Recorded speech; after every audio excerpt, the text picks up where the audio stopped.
Good morning student. अभी मैं आपको एक इंसिडेंट बताती हूँ जो आप सभी के साथ लाइफ में कभी ना कभी हुआ होगा। जब भी हम वाटर का यूज एक्सेस में कर लेते हैं, फॉर एग्जाम्पल जब हम नहाते हैं, ज्यादा शावर का यूज कर लेते हैं, या हम बारिश में भीग जाते हैं ज्यादा समय के लिए, लड़कियां फॉर एग्जाम्पल बर्तन मांजती हैं तब, या फिर लड़कों का एग्जाम्पल लें तो जब वो कार वॉश करते हैं तब, आप सभी ने देखा होगा कि आपके जो ये फिंगर हैं इनमें श्रिंक हो जाते हैं, इनमें छोटी छोटी सी लाइनें बन जाती है। आप सभी ने देखा है ये आप लोगों के साथ होते हुए। तो ये क्यों होता है स्टूडेंट, आप मुझे बताएंगे? वाटर की वजह से। हाँ, वाटर की वजह से। वाटर सबसे मेन रीजन है इसका, लेकिन वो जो प्रोसेस है जिसके कारण हमारे हाथों में ये श्रिंकेज होता है उसका नाम क्या आपको पता है? ठीक है स्टूडेंट, आज हम इसी के बारे में पढ़ेंगे। स्टूडेंट, आज का हमारा टॉपिक है ऑस्मोसिस।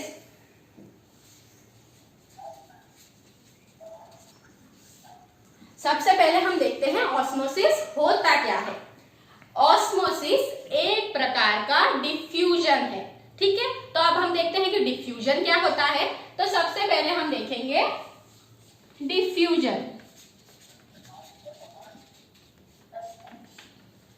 स्टूडेंट, डिफ्यूजन में एक सब्सटेंस दूसरे सब्सटेंस में मिक्स होता है। ये इसका एक सिंपल, एक नॉर्मल वर्ड में हमें आपको बताऊं तो ये होता है, लेकिन अगर हम इसकी डेफिनेशन देखें तो movement of substance from its higher concentration to lower. कहां से? हायर से लोअर कंसंट्रेशन की ओर। एक सब्सटेंस के पार्टिकल का दूसरे सब्सटेंस के पार्टिकल में मूव होना डिफ्यूजन कहलाता है। फॉर एग्जाम्पल, अगर हम डिफ्यूजन का एग्जाम्पल देखें तो हम सॉल्ट को जब वाटर में मिक्स करते हैं तो ये डिफ्यूजन का एग्जाम्पल है। जब हम लेमोनेड बनाते हैं तो हम शुगर, सॉल्ट, वाटर, लेमन और कोई कोई काला नमक, इन सब 5 तरीके के सब्सटेंस को मिक्स करके हम लेमोनेड बनाते हैं। तो ये डिफ्यूजन का एग्जाम्पल है। स्टूडेंट, मैंने सबसे पहली लाइन क्या कही थी कि ऑस्मोसिस एक प्रकार का डिफ्यूजन है। अब हमने डिफ्यूजन देख लिया, अब हम देखते हैं कि ऑस्मोसिस क्या होता है।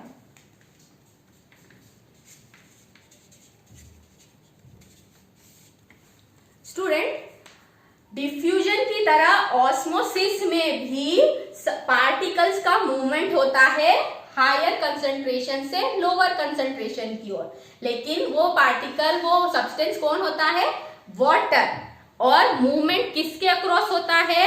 Semi permeable membrane. तो जब हम ऑस्मोसिस की बात करेंगे तो हम मूवमेंट की अगर बात करेंगे तो मूवमेंट होगा वाटर मॉलिक्यूल्स का, उनके हायर कंसंट्रेशन से लोअर कंसंट्रेशन की तरफ।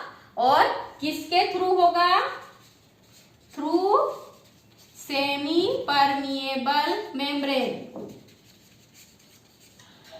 अगर मैडम सवाल पूछते तो आप लोगों को जवाब देने है ना? Okay ma'am. Semi permeable membrane, जब हम एनिमल सेल की बात करते हैं और हम सेमी परमिएबल मेम्ब्रेन बोल रहे हैं तो हम प्लाज्मा मेम्ब्रेन की बात कर रहे हैं। लेकिन हम जब अपने आसपास देखते हैं तो ऐसी और भी सेमी परमिएबल मेम्ब्रेन हमें देखने में आती है, उनके एग्जाम्पल हमारे सामने आते हैं। फॉर एग्जाम्पल, जब हम डायलिसिस के लिए जाते हैं, आपने सुना होगा कि जो किडनी के पेशेंट होते हैं उनकी किडनी सही से फंक्शन नहीं करती है तो वो डायलिसिस के लिए जाते हैं। वहां पर भी सेमी परमिएबल मेम्ब्रेन के थ्रू ही उनकी किडनी की इम्प्योरिटीज को दूर किया जाता है, और वो जो प्रोसेस होती है वो भी ऑस्मोसिस का ही एक प्रकार है।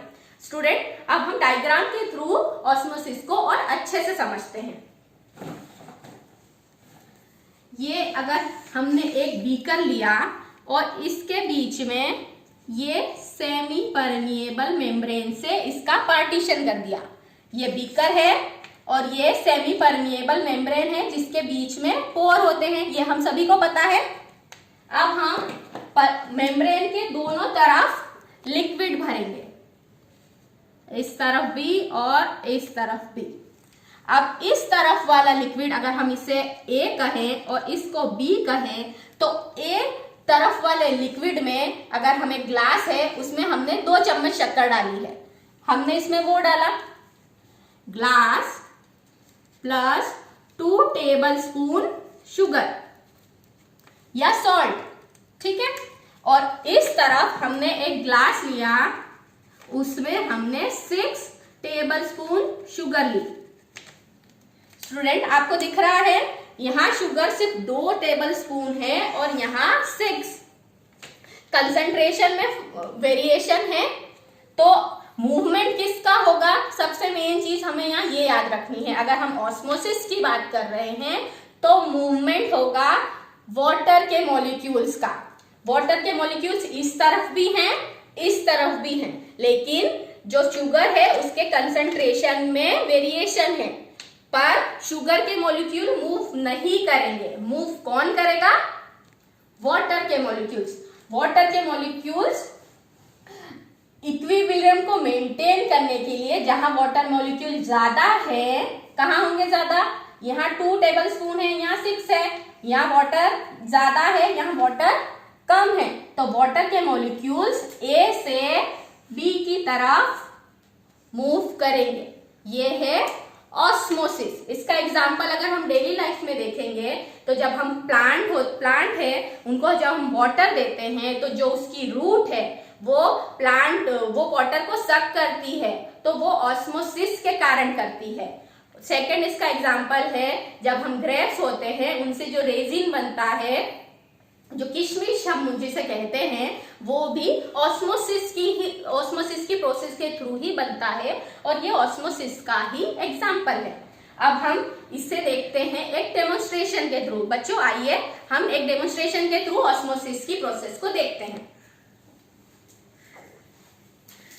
ऑस्मोसिस की प्रोसेस को देखने के लिए हमें चाहिए 3 पोटैटो। ये 2 रॉ पोटैटो है, मतलब कच्चे पोटैटो हैं ये, और ये एक बॉइल पोटैटो है उबला हुआ। एक हमें टब चाहिए, छोटा टब भी चलेगा लेकिन अच्छे से दिखे इसलिए मैंने ब्लैक टब यूज किया है। और हमें चाहिए सॉल्ट। इसके अलावा हमें वाटर भी चाहिए। सबसे पहले हम क्या करेंगे, हम ये जो कच्चे हमारे रॉ पोटैटो है इनको पील ऑफ कर लेंगे। स्टूडेंट पहले से पील ऑफ इसलिए नहीं किया है क्योंकि अगर हम पहले से पील ऑफ करके रखेंगे तो ये ब्लैक हो जाएंगे। इसीलिए हम जब भी एक्सपेरिमेंट करेंगे तो हमें पोटैटो को उसी टाइम पील ऑफ करना है। लेकिन आप देख रहे होंगे कि ये जो बॉइल्ड पोटैटो है इसका कवर मैंने पहले से निकाल के रखा है, क्योंकि इसको हम रख सकते हैं और इसको हम फ्रीज में पहले से स्टोर करके रख सकते हैं। स्टूडेंट देखिए, ये है 2 बॉइल्ड पोटैटो, नहीं 2 रॉ पोटैटो, और ये है एक बॉइल्ड पोटैटो। अब हमारी नेक्स्ट स्टेप है, हम इन तीनों पोटैटो में होल बनाएंगे, एक कैविटी का निर्माण करेंगे। ठीक है, अगर आप अकेले कर रहे हैं तो ध्यान से करिएगा, नहीं तो किसी बड़े के सुपरविजन में ये काम कीजिएगा। आप घर पे भी एक्सपेरिमेंट करके देख सकते हैं। देखिए ऐसी एक कैविटी हमें बनानी है। स्टूडेंट दिख रहा है आपको कैविटी? ये होल दिख रहा है आप सबको? ठीक है, अब ये हमने अपना दूसरा पोटैटो लिया, इसमें भी हमने एक कैविटी बनाई। कैविटी जितनी अच्छी बनेगी आपको रिजल्ट उतना ही अच्छा दिखेगा।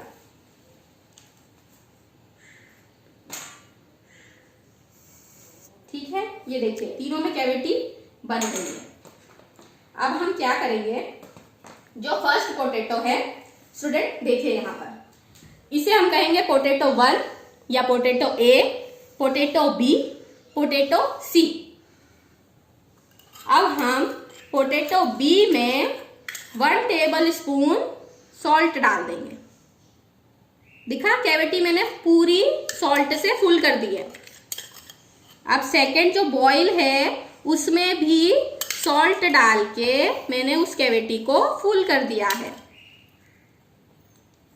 लेकिन जो पोटैटो ए हम जिसे कह रहे हैं उसमें हम कुछ भी नहीं डालेंगे। इसे हम एज अ कंट्रोल यूज करेंगे कि अगर सेम फंक्शन जब हम रिजल्ट आएगा तो इसकी इंपॉर्टेंस हमें तब पता चलेगी। स्टूडेंट अब हम वाटर लेंगे और वाटर को टब में फिल करेंगे। लेकिन इतना भी नहीं करेंगे कि हमारे पूरे पोटैटो उसमें डिप हो जाए, सिर्फ इतना कि थोड़ी थोड़ी सरफेस उससे टच हो जाए। स्टूडेंट अब हम इसे ऐसे ही रहने देंगे और पूरे 20 मिनट लगेंगे इसके रिजल्ट आने के लिए। लेकिन आप लोगों की सहूलियत के लिए मैंने ये 20 मिनट पहले सेम प्रोसीजर परफॉर्म करके रखा है, तो उसके रिजल्ट मैं आपको दिखाती हूँ।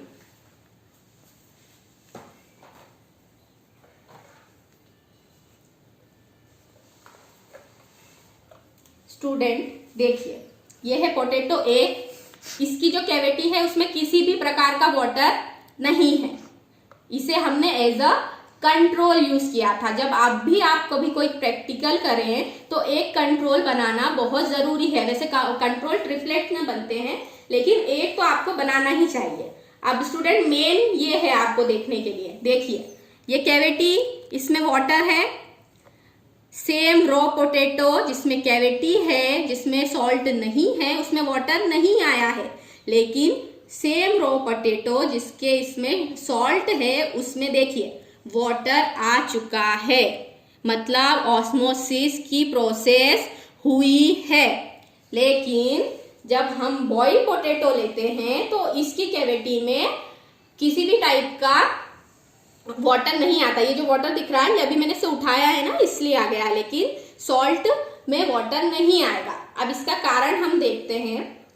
इसमें ऑस्मोसिस हुआ है पोटैटो बी में, लेकिन पोटैटो सी जो बॉयल था उसकी आसपास की जितनी भी सेल थी, बॉयल होने के कारण पोटैटो की सारी सेल डेड हो चुकी है। ऑस्मोसिस के परफॉर्म होने के लिए कंडीशन है कि सेल का लाइफ होना जरूरी है, सेल जिंदा होना चाहिए, तभी ऑस्मोसिस वो परफॉर्म करेगी।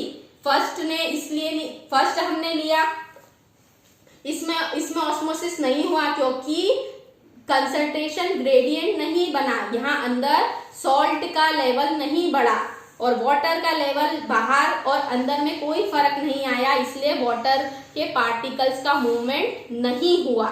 लेकिन जब हमने पोटैटो बी की बात करी, उसमें हमने सॉल्ट का एडिशन किया तो कंसंट्रेशन ग्रेडियंट चेंज हो गया। इसलिए वाटर के मॉलिक्यूल ने टब के बाहर से पोटैटो के अंदर की तरफ मूवमेंट किया और उसके रिजल्ट के रूप में हमें बी कैविटी में वाटर दिख रहा है। स्टूडेंट तो ये हमारा डेमोन्स्ट्रेशन था जिससे हमने समझा कि ऑस्मोसिस कैसे होता है। तो स्टूडेंट आज हमने पढ़ा ऑस्मोसिस। इसमें हमने देखे डिफ्यूजन की डेफिनेशन और डिफ्यूजन की डेफिनेशन, इसके एग्जाम्पल, ऑस्मोसिस उसकी डेफिनेशन, और हमने एक छोटा सा डेमोन्स्ट्रेशन किया जो हम घर पे भी कर सकते हैं। अब मैं आपसे कुछ क्वेश्चन करती हूँ, उसके आंसर आप दीजिएगा। स्टूडेंट अब आप बताइए कि डिफ्यूजन क्या होता है। आफरीन आप बता सकते हैं? Afreen The movement of yes ma'am. हाँ The बताइए। movement of particles from higher concentration to lower concentration is called diffusion. हाँ, इसमें आपको इट्स बोलना बहुत जरूरी है। जवाब देते रहिए। ठीक है, अब डिफ्यूजन के एग्जाम्पल कोई बताएगा? संध्या नामदेव आप बताएंगे? Yes ma'am. बताइए। Diffusion salt dissolving water. Okay, एक और दे सकते हैं आप? Sugar. Seal. ठीक है, वेरी गुड। ऑस्मोसिस की डेफिनेशन बताइए। हर्षा आप बताइए। Movement of water molecules from higher concentration to lower concentration through a permeable membrane. हाँ, through a semi permeable member. Permeable means पूरी परमिएबल, सबको आने जाने देगी। सेमी वर्ड यूज करना बहुत ज्यादा जरूरी है। ठीक है हर्षा? Okay, semi-permeable membrane. ठीक है, अब डिफ्यूजन का एग्जांपल और कोई देगा? नहीं, ऑस्मोसिस का एग्जांपल और कोई बच्चा दे देगा? शीतल आप दोगे? ठीक है, संध्या आप दे सकते हो? ठीक है, कोई बात नहीं। आफरीन आपको आता है ऑस्मोसिस का एग्जांपल? Yes ma'am. ठीक है, दीजिए। Ma'am, osmosis, ma'am, swelling of resin. Okay okay, very good, ठीक है। तो स्टूडेंट अब आप अपना क्लास वर्क नोट कर लीजिए और जल्दी से जल्दी इसे मुझे करके दिखाइए। बहुत छोटा सा क्लास वर्क है स्टूडेंट आपका, फिल इन द ब्लैंक्स आपको भर के दिखाना है। Osmosis is a special type of what, dash है यहाँ पे, आपको यहाँ लिखना है।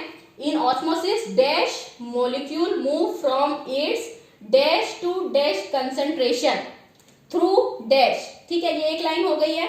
Example of osmosis are dash and dash, आपको यहाँ 2 एग्जाम्पल लिखना है। आप इसे जल्दी से जल्दी पूरा कीजिए और मुझे दिखाइए। अब आप आपका होमवर्क भी नोट कर लीजिए। Right step of osmosis demonstration with diagram. आपको मैंने डिमॉन्स्ट्रेशन करके दिखाया था, आप खुद वो डिमॉन्स्ट्रेशन परफॉर्म कर सकते हैं, उसके पिक्चर क्लिक कर सकते हैं और स्टेप के साथ लिख सकते हैं। ठीक है स्टूडेंट, थैंक यू।